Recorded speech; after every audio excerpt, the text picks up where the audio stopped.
to score to goal. Again, DJ fleet-footed and sticking it over the bar, dropping it across. I benefited massively as a manager from DJ Carey's brilliance. I suffered massively from a club point of view from DJ Carey's brilliance. He was able to go from sort of neutral to supersonic in a space of 5 yards.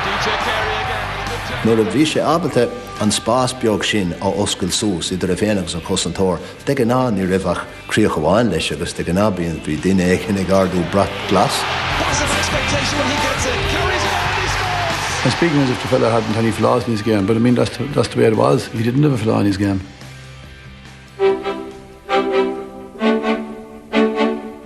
Chur DJ Carey bear fáis ar a chud Kilkenny nádúfra in Ollscoil na Homána Coláiste Chiaráin.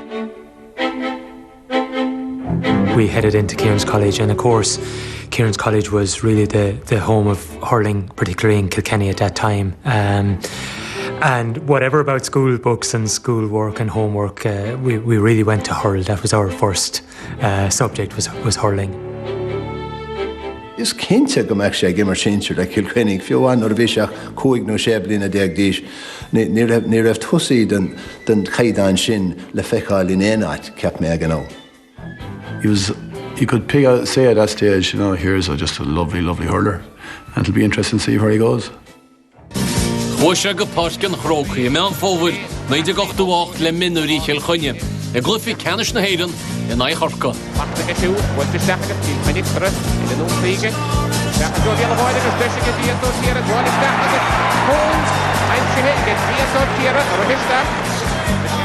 Le bua de gúlína Kilkenny bhí gá bhun ile éireann ag an bhliain sin. Coláistí agus minúr agus an hoslachtáin go nach táchaí mar uimhe. Dimir sé amáint hintir cruomhad an géadúir an aíomháilí I glufi leachannas láin an 19. Ní lá má bheitán go DJ ná go dibhinn go Kilkenny an éiread. Kilkenny had just been crowned league champions under Dermot Healy, and there was a lot of excitement coming from Kilkenny that this was going to be a big year for them. A very good move by Offaly to put Brian Whelan, young and fast and determined, on DJ Carey. Bhí DJ gimmert mar iver a dóiag agus Brian Whelan a gimmert mar iver a cúig agus bhí ard chaibhlinn teatra ag an ám. Switching the play towards DJ Carey. Things just went well for me on that day and well for Offaly, and not so well for Kilkenny. They were under a lot of pressure. In towards Pat Cleary.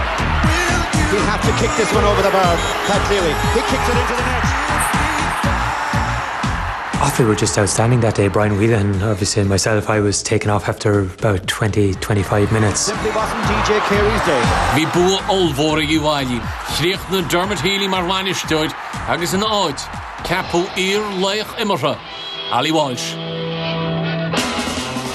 Ollie came in 91, but Kilkenny were really struggling in 91. We got to an All-Ireland final, but we really huffed and puffed our way. We were very fortunate to beat Wexford in the semi-final. I kicked the goal that day that, you know, to say I ran a lot of steps. And it's with DJ Carey racing through. Can he seal it for them? Still DJ Carey kicking. Oh, it's got a goal! It's got a goal! Well, bin an buntáiste bhí aige. Bhí sé chotapig san. Beidir go raibh sé imethe cúpla cúis céimena go dtí gur hit siad leis an réitheoir beidir ba cearta míad hit seo go córa. I glufi canis na héireann bhí Kilkenny lena górsain Tebradárin. We actually played our best hurling on that day, where Tip were huge favourites to actually beat us, and just nip and tuck right up to the last puck of the game. Declan Ryan back to box, and he's turned it over. Still a few seconds to be added on. Liam Welch robbed, hot box, that may seal it now magnificently. One over the bar. We were playing in front of, I think it was 60,000 at that time, you know, half of which were Kilkenny people. So yeah, it was hugely disappointing. The rain teeming down here. Bheadh deisile Kilkenny an bhliain dar gian. An Laochra láf lech agus cuifor. DJ Carey, always influential. Popping it nicely over the bar. We were very fortunate in the All-Ireland final of that day. It was a desperate wind and rain. Ball's got lost on the referee signal, but it's a penalty, I think. It'll be interesting to see what Kilkenny do there when they go for a goal playing against the breeze. They're only 3 points down. But he just called me Carey. Carey, he said, you ever have a chance, I don't care. You don't look at me. 21-yard free, you go for goal. This is DJ Carey at a significant stage of the match coming up to hit the penalty and score! De gná láfloch ní bhólan daoine ceann mar sin íseal ach bine cinenne ar rinne DJ agus fóil sin talamh beidir cúpla slat beidir as cór an chulbair. By skidding it off the ground, it was going to skid and no one knew where the ball was going to go, except it was going to be very difficult to save, even if it hit someone's hurl or body. We went up the field, I'd say 3 times in the first half, and we got a goal and 2 points. Cork had, I'd say, 90% of the play, but the wind and rain was so bad, the ball was moving all around the place in the sky. Having to use the breeze of the first half, using the challenge of Willie O'Connor, but it's gone to the right. When we came out for the second half, just completely dry. Kilkenny's DJ Carey shoulder back to Richmond. Again DJ, fleet-footed and sticking it over the bar. Expertly taken score, rallying his side now. It's the other number 8 feeling it takes it inside towards Liam McCarthy. And it's gone in! I suppose the ecstasy and the excitement over it was just absolutely fantastic. And it's something that I would have seen and grown up with, obviously, as a youngster, to see that excitement. But now I was very much part of it as well.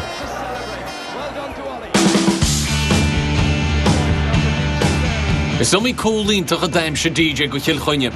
Dacha ceann seo, I gunne éintrama 1993 4 ghar go bhfáda lista. Gathering in around the house, sweeping across. I would love to have seen that ball go straight in, and I would probably put that, if it had, I would probably put that down as one of my better goals, certainly. Delaney looked up, passed it to him, he hit it first time, hit the crossbar, came back out to him, and with great reflexes to put it into the back of the net again. Nothing you can do with that. Ard cool go jogus hasbáin sé do éon duine go háirithe daoine óga. Cé chu tábhachtach is atá sé an seanna chóirla sin do thuúile a choméad ar an sliotar an tam go léir. Le bua chuig cúlín Gael sa Luffy Canis, bhí ráchraí bhaise chélig DJ agus é Kilkenny. Ball in towards PJ Delaney to finish off this point. Ceapfa go raibh siad ábhairt a beidir chun ar a leiad ceann amháin eile bhóchant. Ceap is féin nach éon ar an ábhairt iad a bhóchant I nach a cethir ach sin mar a hurlíonn rudaí. A chalárna na chudí bhí Kilkenny níos loige ná mar ba ondúil. Agus is begahhaine ar amach sa grúomh. The mantle generally fell to DJ then from there on, and you know, Wexford were coming strong, Offaly were still strong in Leinster. Díri galán dus na fórna hánig sósan an éig isteach agus bharcháil si dé anna íon go jo. Eisiom lár gon tréimhse sin in amhaint Kilkenny a ba Luffy Canis láin na bliana 1992. Offaly just had one of those days that they weren't going to be beaten and put in a huge display. John Troy knocking it forward to himself. The ground stroke. That's a wonderful point. Here's Brian Wheelahan going for a rallying point to lift the troops once again. Lobbed inside towards Pat O'Connor against Pat Dwyer. That's a brilliant goal. Ba chasul go gáileach Kilkenny le cor íireach nó a chábhail DJ iad ó náide sin. Striking for goal and getting it. You know, it just goes to show you could never take your eye off the man, because his capability was to bury it at any stage. This is taken by DJ Carey. There's another goal here for him, surely. Snapped up delightfully. DJ Carey playing in his 24th championship match. I'll never forget his display in '97 against Galway. Bhí sé tar éis déanamh anmhaithí gcuine na Gaillimh sa cluiche sreathe a bhí atartha, agus bhí sé marcáil an fear ceann céine hí sa nuair Séile. Nigel Shaughnessy was giving me a roasting. I got a goal shortly before half-time. It was a good goal. Getting it into Michael Phelan. DJ Carey! buzz of expectation when he gets it. Carries it on and he scores! But up to that, I was only shooting frees. I wasn't playing particularly well. The half-time break here at Semple Stadium. Galway 3-9, Kilkenny 1-6. We went in 7 or 8 or 9 points down at half-time, and we came out in the second half, and look, everything went completely right for Kilkenny on that day. A game that Galway would appear to have, been in command of, and he just exploded into life, and he terrorised Galway that day. DJ's after him, fast getting it away from Nigel Shaughnessy trying to close him down still. DJ getting away from his man, and he puts it over the bar. This is a brilliant spell for Kilkenny. DJ's in there waiting, a goal! All of a sudden just 2 points between them. This man's back in business. DJ's got 2-5. Time to jump for joy again. Kilkenny by a point. You'd almost need a calculator here. That's a lovely one. That's not over the bar. And inevitably it's DJ Carey. What a performance. As a player looking at another player, you just have to sit back and say, that is special. He's hit another beauty between the posts. 2-7. That man has inspired Kilkenny. That man probably single-handedly has been Galway's downfall today. From the point of view of an individual display, where one person had such a phenomenal influence in the game, that they would stand out, surely. He's absolutely delighted. Well, he might be. That's PJ Delaney goes down to DJ Carey. Getting away from Daly. Still DJ. That's what they've needed. Anon sár chól elewai, níor bhleora in aon chláid. Dhéanach DJ cinne coppla mína isin a chrachach pobl na héireann.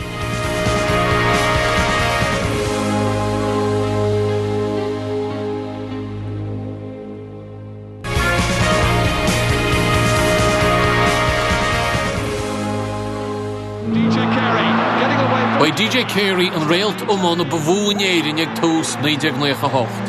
I feabhar na bliana sin, rinne sé cinne a chuid altocht agus iontas bhaintear Kilkenny, agus go dibhinn i tír ar fad. I started my own company in 1993. I was putting a huge amount into hurling. I was travelling all over the country presenting medals, and yet I was getting this massive stick within my own county for not winning Leinster titles. And I was saying, well, I kind of have enough at this stage, and I suppose it was on the spur of the moment, and it's like everything else. A journalist gets a story, you're rung at the wrong time, and all of a sudden, yes, you're saying, yeah, that's true.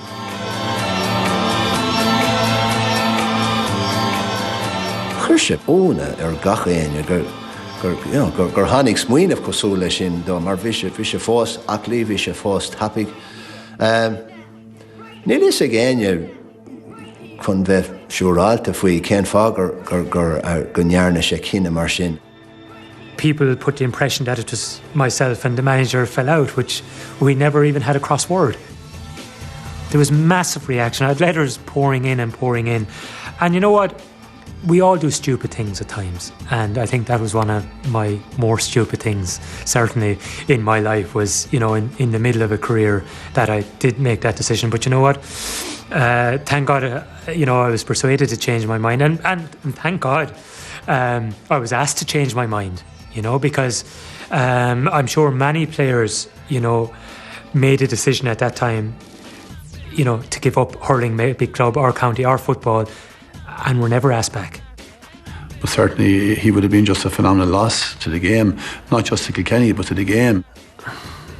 From an Offaly point of view, it would have been nice if he stayed retired, but that didn't happen.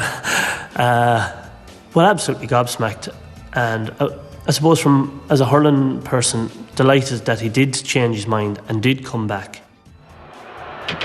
Beidir go AFL Brian ar glufi Canish Lion bhá DJ Gá Foxir.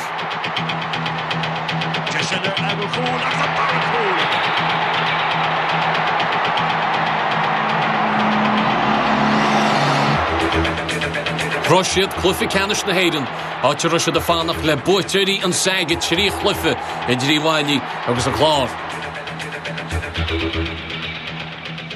If we were rooting for anyone to play, we were rooting for Offaly.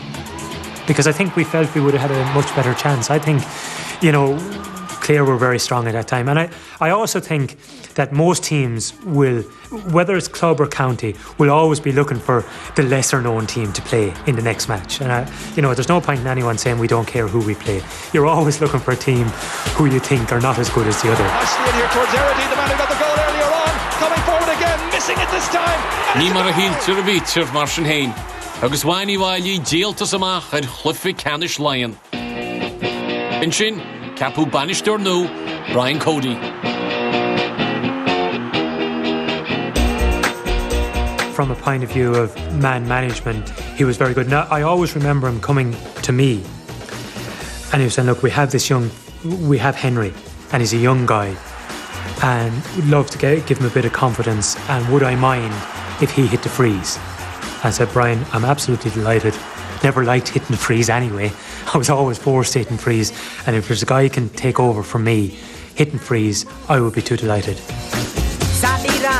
Sa glúfiile cheanna sinnaí de gléchaní, cinnte cúl duchlete ag DJ, a mua, a chundan chláin.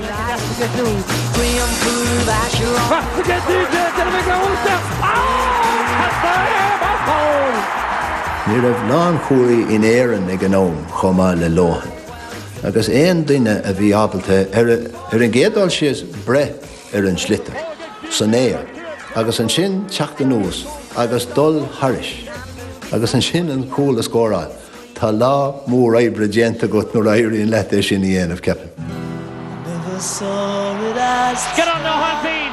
Shansik DJ Carey, Havana le Charlie MacArthur, agus tá Kilkenny. Bhí corcan an áis sa glúfi Canis, agus cuman na maithasa Kilkenny, leabála tríd a darna le. With maybe 15, 16 minutes to go, we looked to be in a reasonably good position. Maybe we had a lead about 4 points, and they came back and they picked us off point by point. We had a very wet day in 92, we had a very wet day in 99. It went for us in 92 against Cork, it went against us in 99. Rinne sé obair na gapal an lá ceann céanna. Agus bhí sé réag chun é sin í aanamh, agus sin é rud nach nearan na lán daoine faoi.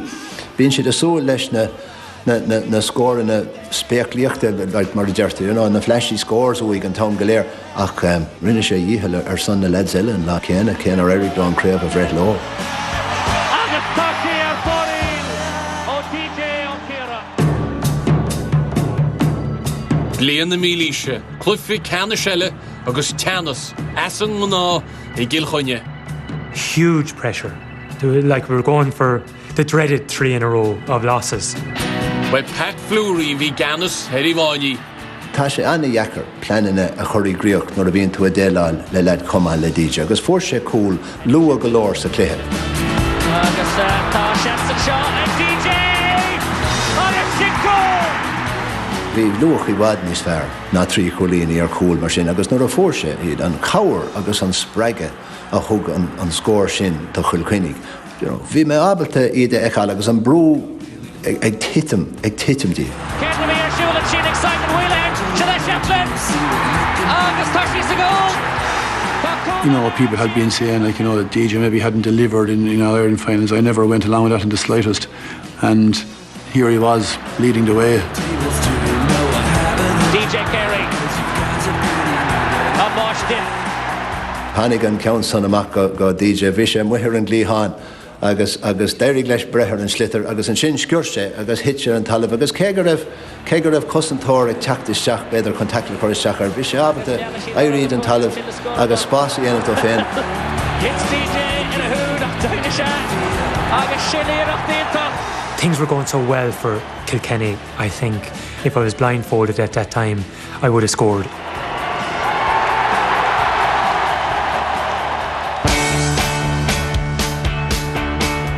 Rávinnig sa dó hín chlár le hobsa glufi Canis. Bheith tionchar sciupi go má agus marafach ag DJ ar chórsaí. Bíanna is ag imróirí chumá le DJ, cé go tábhachtach is atá sé chun cúil a scóráil. Go háirithe go luas a cluiche. Thundering forward, looking for the opening score to go!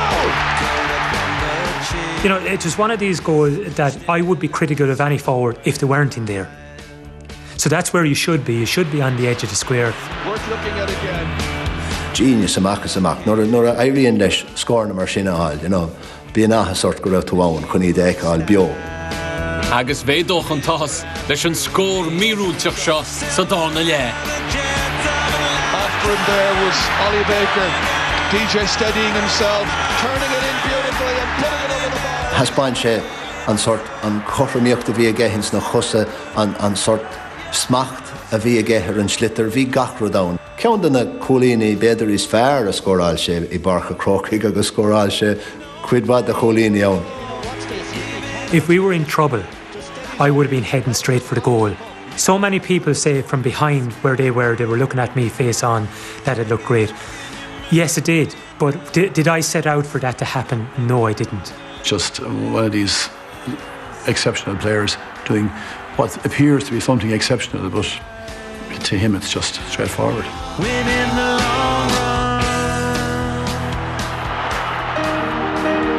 Rábhillig sa trí by DJ Carey Kilkenny ríist, agus iad hóid an darn na bua as a chéile don géadúir le demlíana. Runs on to Henry Shepard. Kilkenny have a man over. It's Martin Comerford. He balances and he strikes and he scores. It could be the crucial goal of the game. Kilkenny with possession and Kilkenny with the title. The champions of the rise. Tugann sé pléisiú de gachéine nuair a éiríonn le cáilúil is a bhí DJ ag an nám. Go háirithe nuair a bhí sé tar éis éirí as cúpla bliain ribh sin. Sort comeback céad a bhí ann ag an nám agus d'éirigh leis dul sós an ardan agus an corna a ghlacha. It has to be the pinnacle and it has to be the ultimate in anyone's career to actually, first of all, win the medal, but to win that medal and captain your county as well. I was delighted that he got a chance to captain Kilkenny to win the Liam McCarthy Cup, because he was an inspiration to a whole generation of young hurlers, not just in Kilkenny but throughout the country.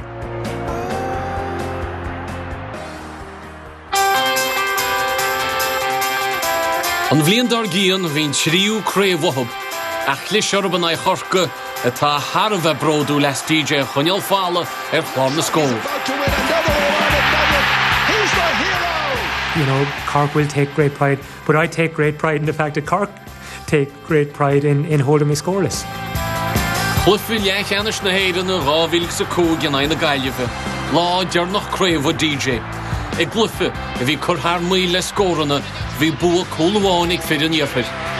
Heis tríocha ceithir cúl, 187 cúlín, i chuig go dó chlufa craobh, bhí sláán fácaí leis an amhainte de chundé ag DJ Carey.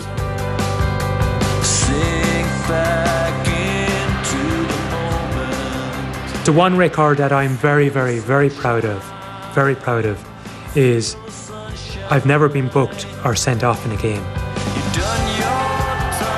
Níor haithinn sé le cosantóra bheithe dul amach ag Mark Hall DJ.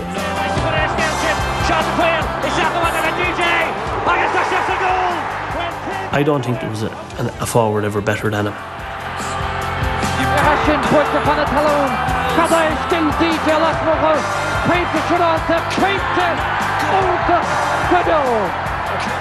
There are no ifs, buts and maybes about DJ Carey's inter-county career. There are none whatsoever. The only guarantee about DJ Carey's inter-county career that it was embellished with brilliance. By DJ Carey taking on Costello. It's still DJ Carey. Will he go the whole way through? Laying it off. And the South has scored. Thundering forward. Looking for the opening. Score! The goal! He shoots through and he puts it over. And Kilkenny now surely are in the All-Ireland final. Every second of every minute of every hour was absolutely worth it.